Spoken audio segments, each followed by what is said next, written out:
Since taking office in 2012, China's President Xi Jinping has aggressively fought to end the country's problems with corruption. Xi has promised to crack down on both high and low-level Chinese officials, or what he calls tigers and flies. In the past 3 years, more than 1 million party members have been punished for corruption, and in 2016, Xi called on other world leaders to help him convict officials who have fled or are smuggling money abroad. But is Xi's anti-corruption campaign actually working? And how corrupt is China anyway? Well, much of China's corruption comes in the form of bribes, which are usually paid to low-level public officials in order to bypass the judicial system or acquire public services, such as a business license.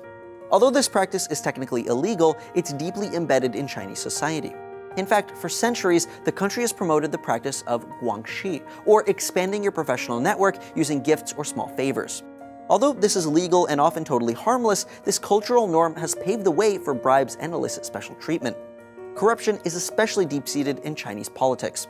Although in the mid-20th century, Mao Zedong's Communist Party promoted honesty in work, his successor, Deng Xiaoping, who ruled from 1978 to 1997, liberalized the country's economy and promoted the idea that in order for markets to open up, money should flow to the top, namely to public officials. As a result, bribery and extortion became extremely widespread, creating a culture of corruption within the government. In fact, frustration over the emergence of corruption in the 1980s laid the groundwork for the Tiananmen Square protests in 1989. Shortly after launching his anti-corruption campaign in 2012, President Xi Jinping made a public statement asking officials to be honest in their dealings and frugal in their handling of state funds. He even quoted Confucius, who said officials should govern with virtue. But these calls for cultural reform don't seem to be working. According to Transparency International, which rates countries in terms of their perceived public sector corruption, China scored slightly worse in 2015 than they did in 2011. Experts say this is likely to persist until the government puts forth major institutional changes. One recurring call is for an independent judiciary.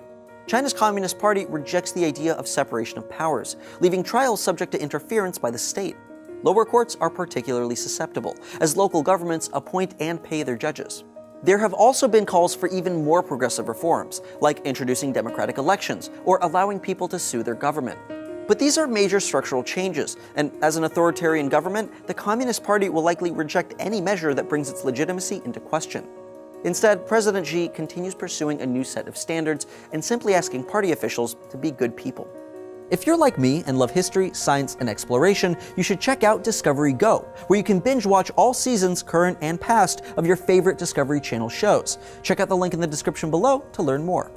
One outcome of corruption is that the private and public sector elite have a disproportionate amount of wealth. Perhaps nowhere better is this seen than in China, which has more billionaires than any other country.